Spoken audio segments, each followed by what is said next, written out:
Assalamualaikum warahmatullahi wabarakatuh. Alhamdulillah, alhamdulillahi hamdan katsiran tayyiban mubarakan fi kama yuhibbu rabbuna wa yarda.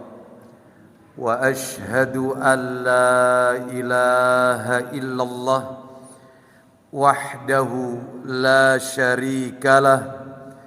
وأشهد أن محمدا عبده ورسوله يا أيها الذين آمنوا اتقوا الله حق تقاته ولا تموتن إلا وأنتم مسلمون أما بعد فإن أصدق الحديث كتاب الله وخير الهدي هدي محمد صلى الله عليه وسلم وشر الأمور محدثاتها فإن كل محدثة بدعة وكل بدعة ضلالة وكل ضلالة في النار. Ikhwan wa akhwati fillah, bapak-bapak, ibu-ibu, kaum muslimin dan muslimah, jamaah salat maghrib Masjid Al-Ihsan yang semoga dimuliakan oleh Allah Subhanahu wa ta'ala. Tidak ada kata yang patut kita ucapkan di malam hari ini selain rasa syukur kita kepada Allah Tabaraka wa ta'ala atas segala karunia nikmat yang telah Allah berikan kepada kita, sehingga kita dipertemukan kembali di salah satu rumah Allah dari sekian banyak rumah-rumah Allah yang ada di muka bumi ini, yaitu Masjid Al-Ihsan, di dalam rangka melaksanakan amalan-amalan ketaatan kepada Allah Subhanahu wa ta'ala, yaitu diawali dengan salat maghrib berjamaah, dilanjutkan dengan talabul ilmi, dan berakhir dengan melaksanakan perintah Allah Azza wa Jalla, salat isya yang dilakukan secara berjamaah pula. Semoga rangkaian amal ibadah yang kita lakukan khususnya pada malam hari ini semuanya tercatat di sisi Allah sebagai amalan saleh yang bisa memperberat timbangan amal kebajikan kita kelak di yaumil hisab. Bapak Ibu kaum muslimin dan muslimah rahimani wa rahimakumullah, sebelum kami menyampaikan materi pada malam hari ini, maka kami mohon maaf atas keterlambatan kajian kita pada malam hari ini, sehingga Bapak Ibu harus menunggu karena adanya uzur di perjalanan yang luar biasa. Kami keluar dari rumah sebenarnya pukul 5 kurang seperempat sebenarnya, Bapak Ibu sekalian, ya. Luar biasa kondisi di jalan, dampak daripada demo besar-besaran. Bapak Ibu sekalian rahimani wa rahimakumullah. Pada malam hari ini karena kajiannya adalah sifatnya tematik, insidentil, maka topik yang akan kami angkat ke permukaan kami beri judul kunci-kunci rizki. Kunci-kunci rizki. Kunci-kunci rizki. Bapak Ibu sekalian rahimani wa rahimakumullah, sebagaimana kita ketahui bersama bahwasanya setiap kita ketika kita berdoa kepada Allah, selalu salah satu dari isi doa kita adalah meminta rizki kepada Allah Subhanahu wa ta'ala. Sebagaimana Nabi pun mengajarkan kepada kita dalam beberapa doanya. Sebagaimana doa yang kita baca setiap selesai sholat subuh. Doa itu berbunyi, Allahumma inni as'aluka ilman nafi'an wa rizqan tayyiban wa amalan mutaqabbalan. Ya Allah, sesungguhnya aku memohon kepadamu ilmu yang bermanfaat, rizki yang baik, dan amal yang engkau terima. Di situ meminta rizki. Bahkan bukan hanya doa yang kita baca setiap selesai sholat subuh. Ketika zikir pagi dan petang, terutama ketika zikir pagi, juga Nabi mengajarkan doa yang sama. Bahkan ketika kita meminum air zam-zam, Nabi mengajarkan doa kepada kita, doa minum air zam-zam, yaitu pada saat kita setelah tawaf mengitari Ka'bah 7 putaran, lalu sholat di belakang makam Ibrahim 2 rakaat, lalu ketika kita akan memasuki ke tempat sa'i Safa Marwah, maka Nabi mengajarkan kepada kita untuk meminum air Zam-Zam sambil membaca doa. Doanya berbunyi, Allahumma inni as'aluka ilman nafi'an wa rizqan wasi'an wa shifaan min kulli da'in. Ya Allah, sesungguhnya aku memohon kepadamu ilmu yang bermanfaat, rizki yang luas, dan obat dari semua penyakit. Ini menunjukkan kepada kita bahwasanya kita dianjurkan untuk meminta rizki kepada Allah Azza wa Jalla. Bahkan bukan hanya itu Bapak Ibu sekalian, ketika kita sholat, terutama pada saat duduk di antara 2 sujud, duduk di antara 2 sujud, Nabi mengajarkan doa kepada kita dengan berbagai macam lafaz. Ada yang lafadznya Allahumma gfirli warhamni wajburni warfa'ni wahdini wa'afini warzukni. Nah itu, warzukni, berikan aku rizki. Ada lafaz yang lain, Rabbi firli warhamni wajburni, dan seterusnya yang intinya warzukni, berikan aku rizki. Ini menunjukkan kepada kita bahwasanya kita selalu meminta rizki kepada Allah Azza wa Jalla. Bahkan Nabi juga mengajarkan kepada kita sebuah doa yang istimewa. Doa yang diriwayatkan oleh Imam Bukhari, termaktub di dalam kitab Adabul Mufrad. Bahkan kalau kita lihat di dalam Sahih Bukhari, hadis yang ke 1982. Ini di nomor aslinya Bapak Ibu ya, 1982. Begini bunyi doanya. Bagus doa ini untuk Bapak Ibu hafalkan. Allahumma aksir mali wa waladi wa barik li fima a'taitani wa atil hayati ala ta'atika wa aksin amali waghfirli. Ada 6 yang kita minta dalam doa ini. 6 doa yang kita minta kepada Allah dalam doa ini. 6 permintaan. Yang pertama, Allahumma aksir mali, ya Allah perbanyak hartaku. Yang pertama, wa waladi, anak keturunanku. Yang kedua, perbanyak anak cucuku, anak keturunanku. Yang ketiga, wa barik li fima a'taitani, berikan berkah dari apa yang engkau telah berikan kepadaku. Minta berkah. Yang keempat, wa atil hayati ala ta'atika, panjangkan umurku dalam rangka taat kepadamu. Panjangkan usiaku, umurku dalam rangka taat kepadamu. Yang kelima, wa aksin amali, perbagus amalanku. Terakhir, waghfirli, ampuni dosa-dosaku. Menarik doa ini. 6 hal yang kita minta kepada Allah Azza wa Jalla. Nabi ajarkan doa ini dan termaktub di dalam Sahih Bukhari. Baik, intinya adalah setiap kita pasti meminta rizki kepada Allah Azza wa Jalla. Maka agar kajian kita malam hari ini tertata dengan baik, saya bagi 2 materi ini. Yang pertama, mudah-mudahan waktunya cukup ya. Kayaknya nggak cukup sih, ya. Kayaknya ini ya. Ada 2 yang akan kami sampaikan. Yang pertama adalah yaitu memahami konsep rizki di dalam Islam. Apa yang harus kita ketahui tentang rizki di dalam Islam? Mungkin lampunya bisa dimatikan aja, kan nggak apa-apa ya. Iya.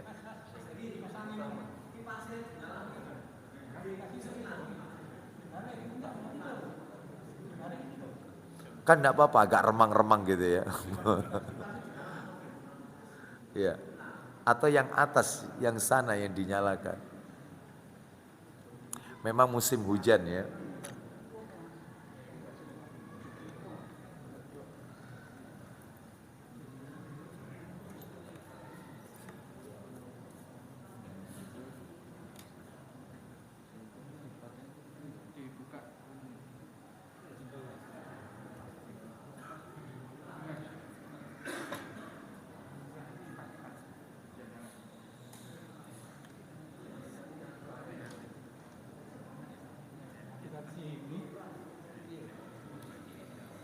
Baik, kita lanjutkan. Ada dua hal yang akan kami sampaikan. Yang pertama adalah memahami konsep rizki di dalam Islam. Yang kedua, kunci-kunci rizki. Amalan-amalan yang jika kita lakukan, maka Allah Subhanahu wa ta'ala akan memberikan rizki kepada kita. Mengais rizki dengan berbagai amalan-amalan ketaatan. Itu materi yang nomor 2. Kita awali dulu Bapak Ibu sekalian materi yang pertama. Memahami konsep rizki di dalam Islam. Ada 4 hal yang wajib Bapak Ibu ketahui tentang konsep rizki di dalam Islam. Jadi ketika Bapak Ibu berbicara tentang rizki, ada 4 hal yang harus kita pahami. Apa itu? Yang pertama, yang harus kita pahami tentang rizki, atau sebagian orang mengatakan rezeki, itu ya, rizki. Bapak Ibu sekalian, yang pertama adalah semua makhluk ciptaan Allah yang berakal maupun tidak berakal, rizkinya sudah dicukupi oleh Allah Azza wa Jalla. Semua makhluk ciptaan Allah yang berakal maupun tidak berakal, semua rizkinya sudah dicukupi oleh Allah Azza wa Jalla. Jangankan mereka yang berakal ataupun tidak berakal, sekalipun orang-orang kafir rizkinya dicukupi oleh Allah Azza wa Jalla. Mana dalilnya? Sehingga tidak perlu kita itu memikirkan tentang rizki, karena rizki yaitu sudah ditetapkan oleh Allah Azza wa Jalla. Kita tidak perlu iri kepada orang yang Allah berikan kelebihan rizki, karena Allah telah mencukupkan rizki kita, berakal maupun tidak berakal. Manusia, hewan, tumbuhan, mukmin, kafir, semua rizkinya sudah dicukupi oleh Allah Azza wa Jalla. Mana dalilnya? Dalilnya Allah sebutkan di dalam Al-Quranul Karim. Allah berfirman di dalam surat Hud, surat yang ke-11, ayatnya ayat yang ke-6, surat Hud ayat yang ke-6. Allah Subhanahu wa ta'ala berfirman, "Wa ma min dabbatin fil ardi illa 'alallahi rizquha wa ya'lamu mustaqarraha wa mustawda'aha kullun fi kitabim mubin." Yang artinya, dan tidak ada satupun makhluk bernyawa, tidak ada satupun makhluk bernyawa di bumi, melainkan semuanya dijamin Allah rizkinya. Jelasin bahwasanya semua makhluk ciptaan Allah sudah dijamin rizkinya oleh Allah Azza wa Jalla, berakal maupun tidak berakal. Bahkan orang-orang kafir sekalipun rizkinya juga sudah dijamin. Mana dalilnya? Kita dengarkan doanya Nabi Ibrahim alaihissalam untuk negeri Mekah. Ternyata doanya Nabi Ibrahim dikoreksi oleh Allah Azza wa Jalla. Kita dengarkan surat Al-Baqarah ayat 126. Al-Baqarah ayat 126. Kita dengarkan. Wa idza qala Ibrahimu Rabbi ja'al hadha baladan amina warzuq ahlahu minas samarati man amana minhum billahi wal yaumil akhir. Perhatikan doanya Nabi Ibrahim. Dan ingatlah ketika Ibrahim berdoa, "Ya Rabbku, jadikanlah negeri Mekah ini negeri yang aman, dan berilah rizki berupa buah-buahan kepada penduduknya di antara mereka yang beriman kepada Allah dan hari akhir." Lihat, Nabi Ibrahim mendoakan penduduk Mekah yang beriman kepada Allah dan hari akhir. Doanya Nabi Ibrahim dikoreksi oleh Allah Azza wa Jalla. Apa kata Allah? Lanjutan ayatnya. Ayatnya belum kelar. Apa kata Allah Azza wa Jalla? Qala wa man kafara fa umatti'uhu qalilan summa adtarruhu ila adzabin nar wa bi'sal masir. Apa kata Allah Azza wa Jalla? Allah berfirman, Dan kepada orang-orang kafir aku berikan mereka kesenangan sementara. Dan kemudian akan aku paksa dia ke dalam azab neraka. Itulah seburuk-buruk tempat kembali. Bapak ibu sekalian rahimani wa rahimakumullah. Jadi jelas orang kafir tetap diberikan rizki oleh Allah. Makanya bapak ibu jangan kaget. Nikmat yang Allah berikan kepada kita itu ada dua. Ada nikmat yang namanya nikmat mutlaqah. Ada nikmat yang namanya nikmat muqayyadah. Allah memberikan kita ini ada dua nikmat. Nikmat mutlaqah dan nikmat muqayyadah. Apa itu nikmat mutlaqah? Nikmat yang Allah berikan khusus untuk orang yang beriman. Allah tidak berikan kepada orang-orang kafir. Contohnya, nikmat yang bisa mendatangkan kebahagiaan abadi. Contohnya nikmat mutlaqah seperti nikmat Islam, nikmat iman, nikmat kita diberikan hidayah taufik, nikmat diberikannya kita mengenal sunnah Nabi, nikmat bisa beribadah dengan baik kepada Allah. Tidak diberikan kepada orang kafir, hanya Allah berikan kepada orang-orang yang beriman. Nikmat nanti di hari kiamat dimasukkan surga, dijauhkan dari api neraka, hanya orang beriman. Orang kafir tidak Allah berikan. Ini namanya nikmat mutlaqah. Sedangkan kalau nikmat muqayyadah namanya saja muqayyad. Muqayyad itu terbatas. Nikmat yang sifatnya nisbi, sementara. Dan nikmat muqayyadah tidak hanya orang beriman saja yang Allah berikan. Orang kafir juga Allah berikan. Contohnya, nikmat sehat, nikmat diberikan pasangan hidup yang tampan, yang cantik, soleh-soleha, nikmat diberikan anak keturunan yang pintar-pintar, yang soleh-soleha, nikmat dimudahkan mencari rizki, nikmat diberikan yaitu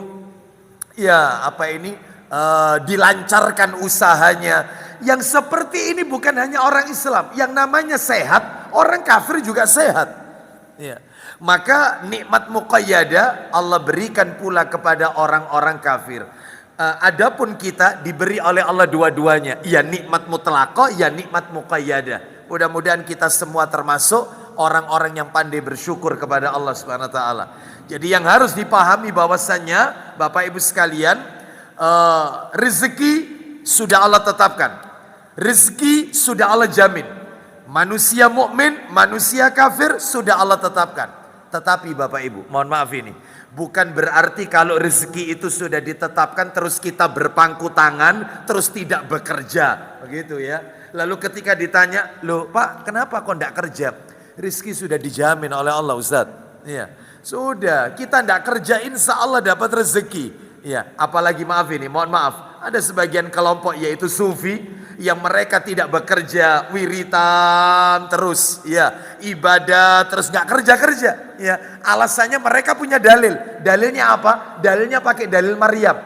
Maryam itu kan di masjid, berkhidmat di Baitul Maqdis. Dia tidak bekerja, tapi Allah kirimkan hidangan makanan dari langit yang makanan itu tidak ada pada musimnya. Allah berikan buah-buahan yang semestinya itu ada di musim dingin, Allah berikan di musim panas.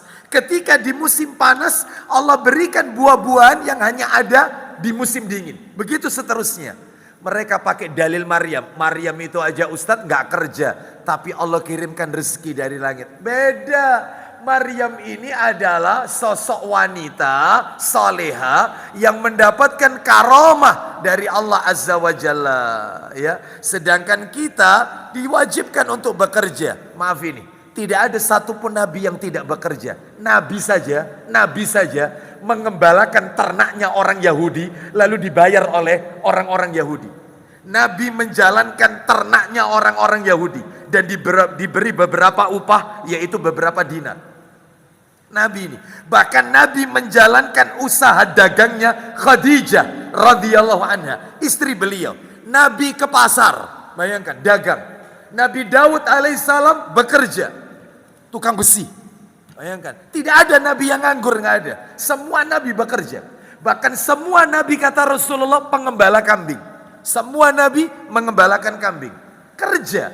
Jadi kalau ada orang tidak bekerja, alasannya adalah rizki sudah dicukupi oleh Allah, maka ini tentunya bertentangan dengan sekian banyak ayat Quran dan hadis-hadis Nabi yang memerintahkan kita untuk bekerja. Kembali ke materi kita, rizki sudah dijamin oleh Allah, sehingga kita tidak perlu risau, rizki sudah dicukupi oleh Allah. Ini yang pertama ini.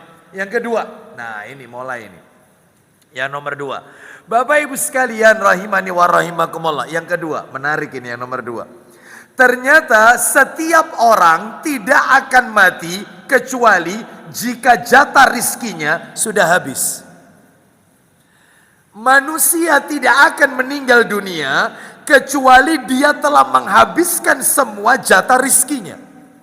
Makanya orang meninggal dunia itu berarti rizkinya sudah habis. Mana dalilnya? Dalil hadis yaitu yang diriwayatkan oleh Imam Ahmad. Naam. Bersumber dalam kitab Sahih Targhib wa Tarhib ya. Ini insya Allah masjid punya kitabnya ini. Ada ya? Sahih Targhib wa Tarhib punya ya. Yang 6 jilid itu ya. Ini ada di nomor 1698. 1698. Dari Abdullah bin Mas'ud radhiyallahu an, dia berkata, Nabi sallallahu alaihi wasallam bersabda, saya bacakan penggalannya aja. Saya bacakan penggalan aja. Nabi bersabda, Inna nafsan la tamutu hatta tustakmala rizquha. Apa kata Nabi sallallahu alaihi wasallam? Bahwasanya manusia tidak akan mati sampai rizkinya sudah disempurnakan oleh Allah. Jadi kalau rizkinya, jatah rizkinya sudah dihabiskan, maka gilirannya meninggal dunia. Contoh, disebutkan oleh seorang ulama, Syekh Saleh Al-Maghamisi hafizahullah ta'ala, dalam ceramahnya dalam bahasa Arab. Saya bacakan terjemahannya aja. Beliau mengatakan, ada seorang laki-laki, menarik, ada seorang laki-laki jatuh ke dalam sumur. Lalu dia berteriak minta tolong. Maka orang-orang yang ada di atas bibir sumur menolong laki-laki tersebut. Ketika laki-laki tersebut ditolong, dia sudah berada di atas, maka dalam rangka untuk menenangkan laki-laki ini, karena dia kan habis jatuh dari sumur tentunya kaget ya, mungkin juga shock gitu ya, dan seterusnya. Lalu kemudian orang-orang memberikan dia segelas air. Diberikan segelas air. Lalu dia meminum air tersebut untuk menenangkannya. Setelah tenang, kondisinya tenang, lalu orang-orang yang menolong orang ini bertanya, bagaimana ceritanya kamu ini kok bisa masuk ke dalam sumur itu? Maka dia pun menceritakan sambil memperagakan adegan. Dia pun berjalan di pinggir sumur, jatuh lagi. Jatuh lagi. Dan ternyata meninggal dunia. Meninggal. Ketika diangkat meninggal. Kata para alim ulama, yang pertama ketika ditolong dia masih hidup. Kenapa? Karena dia masih menyisakan sisa jatah rizkinya, 1 gelas air itu. Makanya dia masih hidup. Lalu ketika dia telah menghabiskan jatah rizkinya, meminum segelas air tersebut, giliran kedua jatuh meninggal, karena rizkinya sudah habis. Karena rizkinya tinggal sisa air segelas itu. Makanya ditolong pada saat yang pertama dia hidup. Berarti kesimpulannya, orang itu tidak akan meninggal dunia kecuali dia telah menghabiskan semua jatah rizkinya. Ini yang nomor 2 yang perlu dipahami. Sekarang yang nomor 3 Bapak Ibu sekalian. Nah, ini yang agak horor itu di sini Bapak Ibu. Yang ketiga adalah ternyata semua perbuatan dosa dan maksiat, apapun dosanya, dosa dan maksiat yang kita lakukan itu bisa mengurangi jatah rizki yang halal yang masih ngendon di Lauhul Mahfuz. Setiap dosa yang kita lakukan, jatah rizkinya dikurangi oleh Allah Azza wa Jalla. Jatah rizki yang halal terus dikurangi. Lah kalau jatah rizkinya yang halal itu sudah habis, ya giliran meninggal. Karena jatahnya sudah habis. Loh, berarti rizki itu bisa berkurang Ustaz? Iya, karena dosa dan maksiat. Iya. Mana dalilnya? Kita dengarkan perkataan Ibnu Abbas radhiyallahu anhuma. Dia berkata di dalam kitab Hilyatul Auliya di juz yang pertama halaman 326. Begini katanya Ibnu Abbas radhiyallahu anhuma, "Ma min mu'minin wala fajirin illa waqad kataballahu ta'ala lahu rizquhu minal halali." Saya artikan, seorang mukmin, orang yang beriman, dan seorang fajir. Siapa fajir itu? Orang yang gemar melakukan maksiat, itu fajir namanya. Terus-terusan, dikit-dikit dosa, dikit-dikit dosa, itu fajir. Orang yang gemar melakukan dosa maksiat. Saya ulang ya dari awal, seorang mukmin dan seorang yang fajir sudah ditetapkan rizkinya baginya dari yang halal. Mukmin dikasih rizki yang halal, fajir dikasih rizki yang halal. Jatahnya ada di Lauhul Mahfuz. Lanjut. Fa in sabara hatta ya'tihi atahullahu ta'ala wa in jaza'a fatanawalu syai'an minal harami naqasahullahu min rizqihi al halal.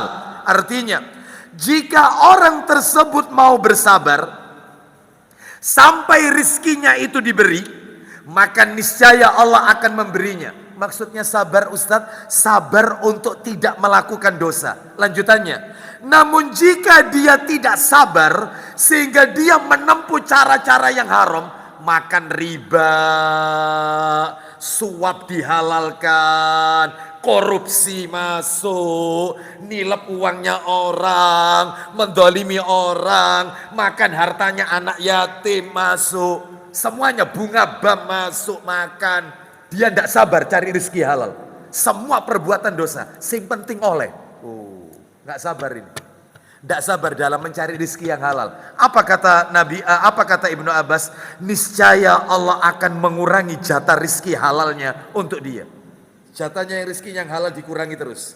Lah kalau habis, meninggal dunia. Berarti rezekinya sudah habis.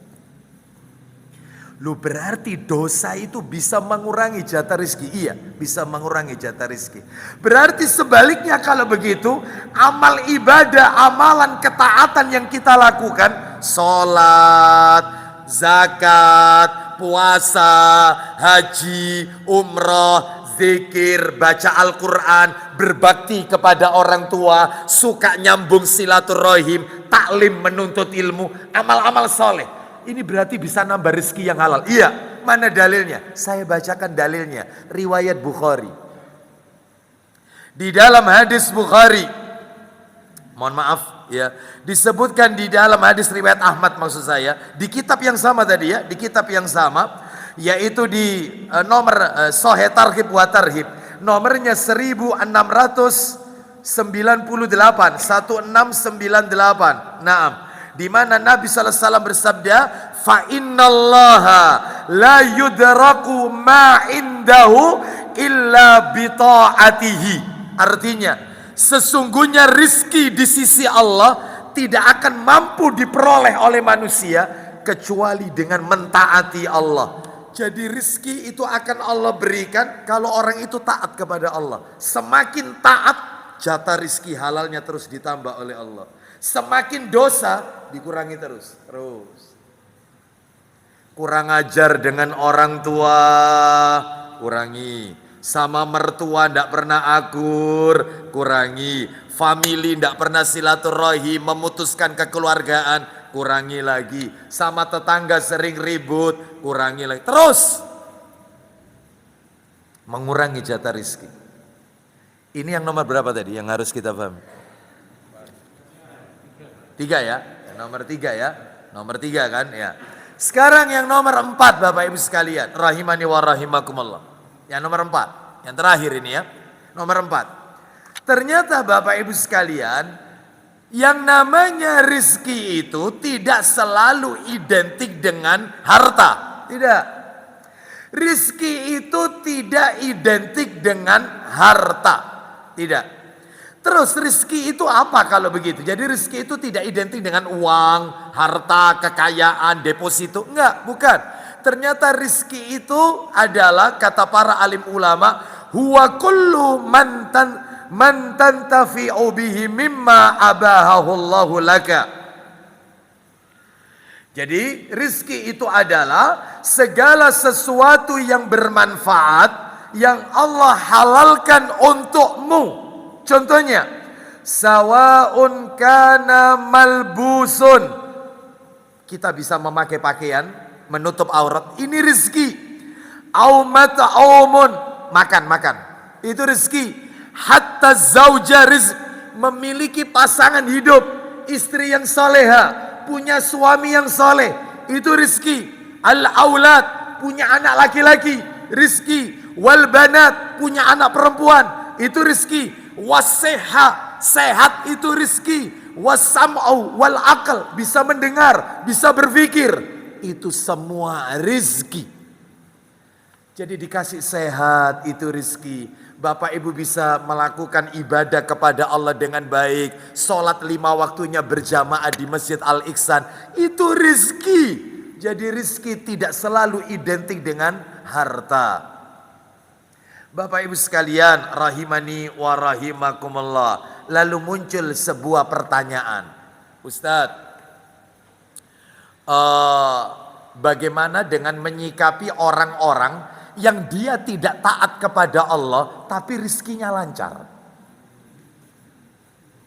Dia nggak sholat, dia nggak zakat, dia nggak pernah puasa. Jangankan puasa yang wajib, yang sunnah pun tidak dilakukan. Termasuk dia nggak pernah baca Quran, dengan orang tua durhaka, tetapi rizkinya lancar, hidupnya fine saja, enak hidupnya, sehat walafiat, rumah besar, mobil mewah, perusahaan banyak, karyawan banyak, villa di mana-mana.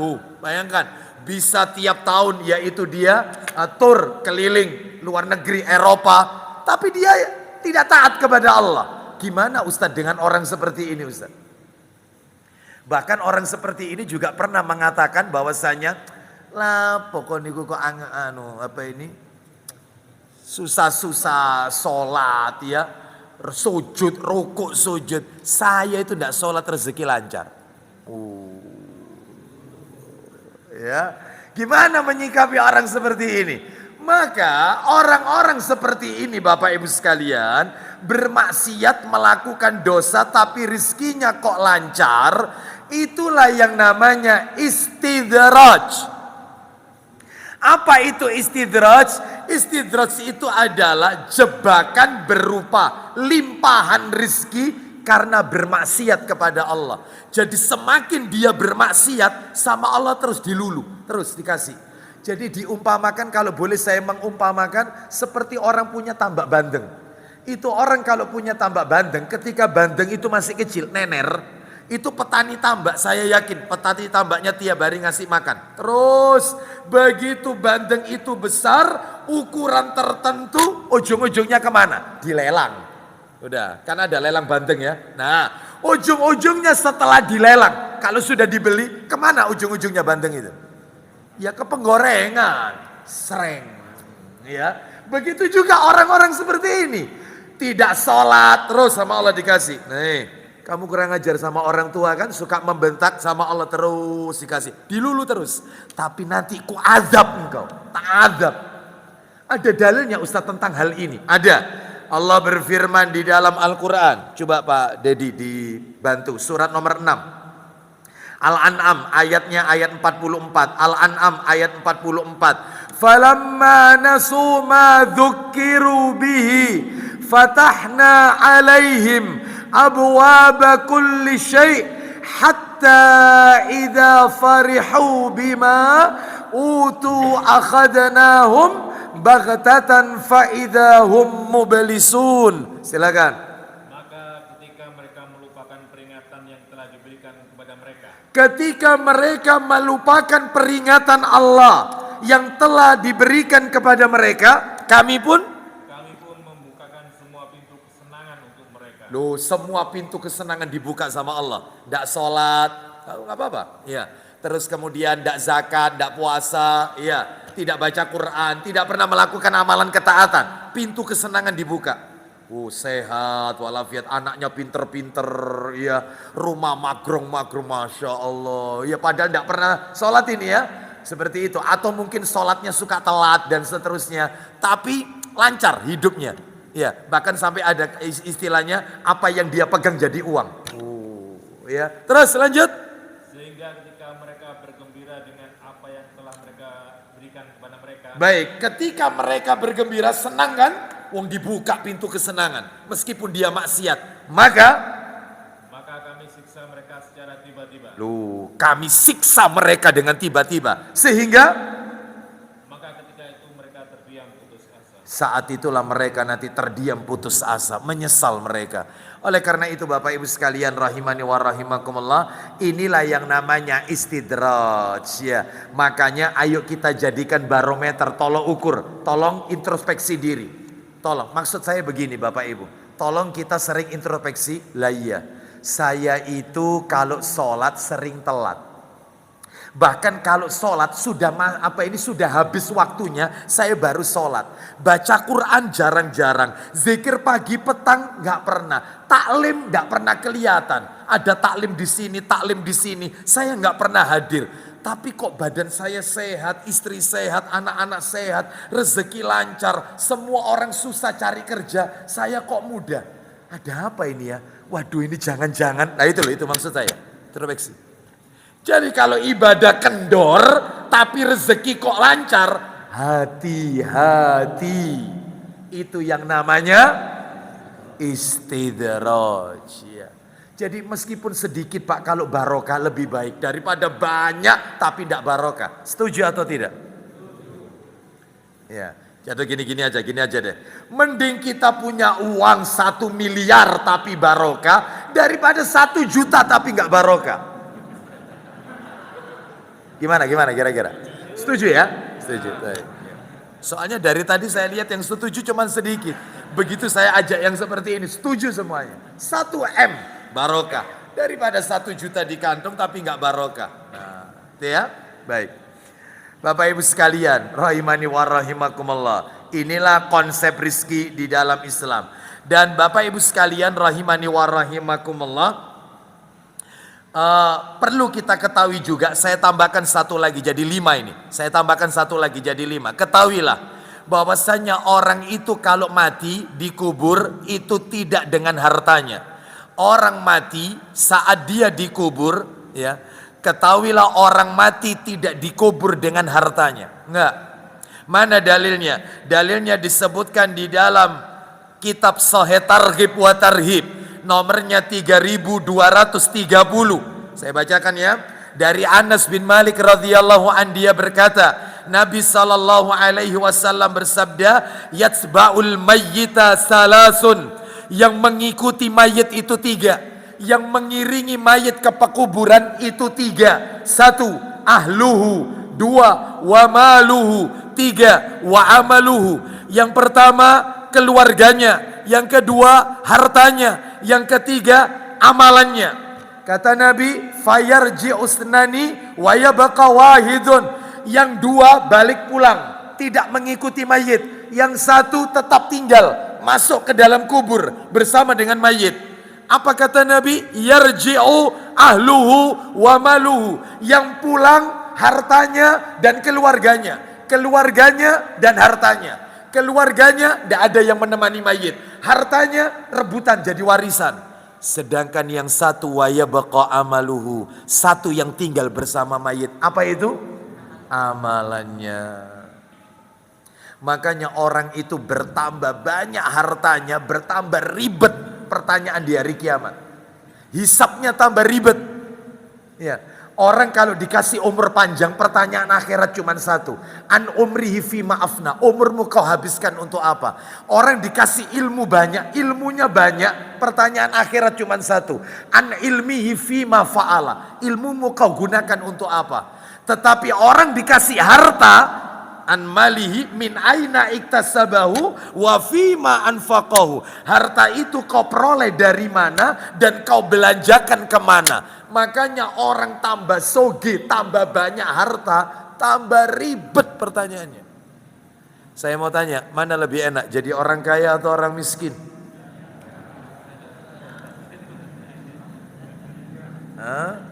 Mana? Tadi 1 M barokah, ya. Mana lebih enak, orang kaya atau miskin? Ya. Bapak Ibu sekalian, rahimani wa rahimakumullah, maka semuanya akan dihisap oleh Allah Azza wa Jalla, ya. Oleh karena itu, maka inilah konsep rizki yang harus kita pahami bersama. Sekarang kita akan masuk materi yang nomor 2, yaitu berbagai macam amalan yang bisa mendatangkan rizki dari Allah Azza wa Jalla. Amalan-amalan ketaatan yang kalau kita lakukan, maka kita akan mendapatkan rizki dari Allah Azza wa Jalla. Sebagaimana tadi dalilnya sudah saya bacakan ya, yaitu di mana Nabi sallallahu alaihi wasallam bersabda, "Innallaha la yudraku ma indahu illa bi ta'atihi." Sesungguhnya rizki di sisi Allah tidak akan mampu diperoleh kecuali dengan mentaati Allah. Lah apa amalannya sekarang? Amalannya Bapak Ibu ada 16 amalan pembuka pintu rizki. Ini kalau kita lakukan, Allah akan berikan rizki dari arah yang tidak disangka-sangka. Sama Allah dicukupi terus. 16 amalan. Nah, apa saja itu? Saya akan sebutkan. Yang pertama, sudah masuk waktu Isya? Masih lama? Kurang 6 menit, kurang lebih. 16 menit. Masya Allah. 16 padahal ya. Ini sampai jam berapa ini kalau dituntaskan? Nomor 1 yaitu melakukan hijrah. Hijrah. Harus hijrah.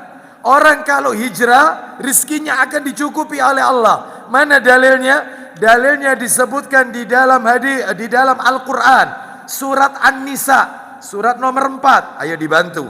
Ayatnya ayat 100. Ya.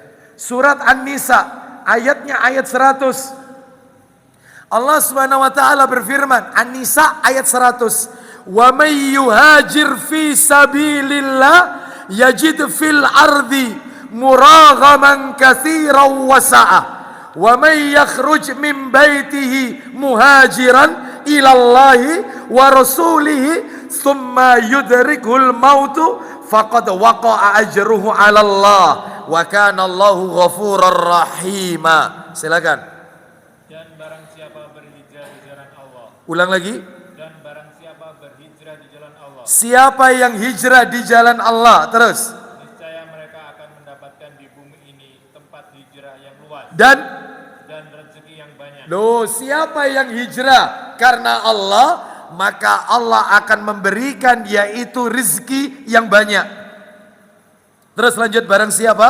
Barang siapa keluar dari rumahnya dengan maksud berhijrah karena Allah dan Rasulnya, Kemudian dia meninggal kemudian kematian menimpanya sebelum, sampai ke tempat yang dituju, maka sungguh pahalanya telah ditetapkan di sisi Allah, dan Allah.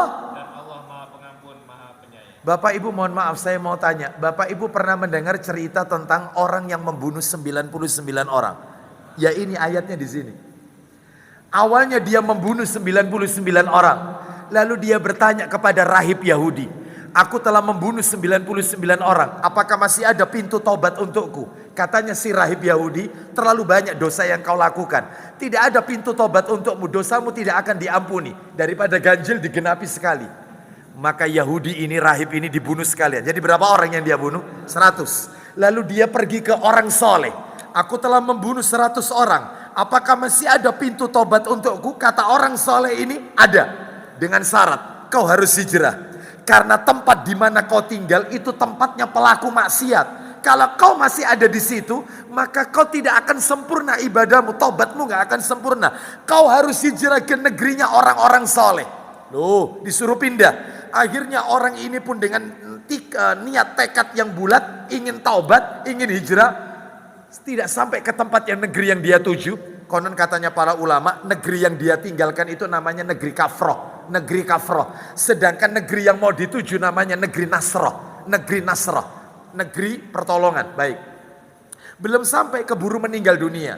Lalu turun 2 malaikat. Malaikat rahmat, malaikat adab. Singkat cerita, malaikat rahmat mengatakan, "Ini bagian saya." Karena dia sudah berniat untuk bertobat. Katanya malaikat adab, nggak bisa. Syaratnya kan harus sudah sampai ke negeri yang dia tuju itu. Dan dia belum sampai, keburu meninggal. Ini jatahku, yaitu adabnya Allah.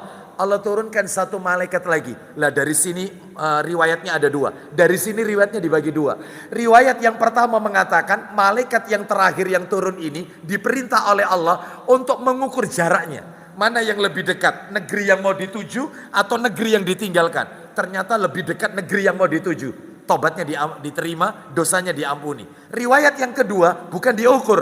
Malaikat yang ketiga ini mengatakan, coba kau lihat dadanya orang itu saat meninggal. Dadanya menghadap kemana? Ternyata dadanya menghadap ke negeri yang mau dituju. Maka tobatnya diterima, dosanya diampuni oleh Allah. Ya ini ayatnya. Saya ulang, barang siapa yang keluar dari rumahnya bermaksud hijrah karena Allah dan Rasulnya, kemudian kematian menimpanya sebelum sampai ke tempat yang dituju, sungguh pahalanya telah ditetapkan di sisi Allah. Innamal a'malu binniyat. Jadi orang hijrah itu rizkinya dicukupi oleh Allah. Lah hijrah itu kayak apa Ustadz? Sudah masuk?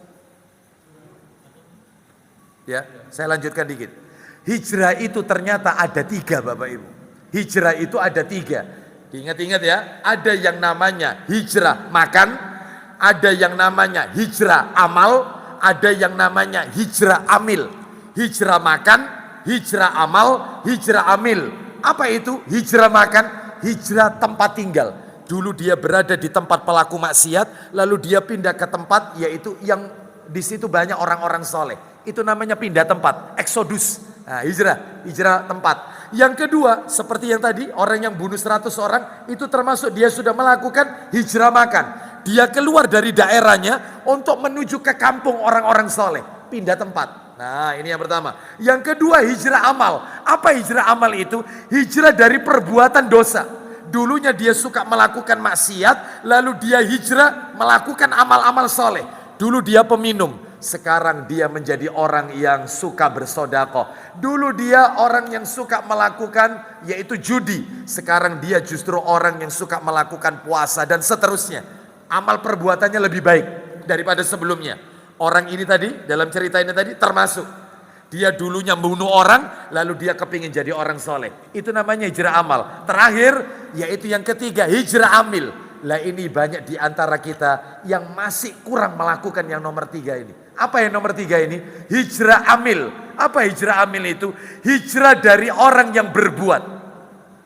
Ada anak berkata kepada saya, orang berkata kepada saya, Ustadz alhamdulillah Ustadz saya sudah hijrah Ustadz. Dulu saya ini pelaku maksiat. Ustadz lihat sendiri saya ini penuh banyak tato Ustadz. Tapi saya sudah kembali, saya ikut kajian-kajian Ustadz. Alhamdulillah saya tinggalkan semua maksiat itu.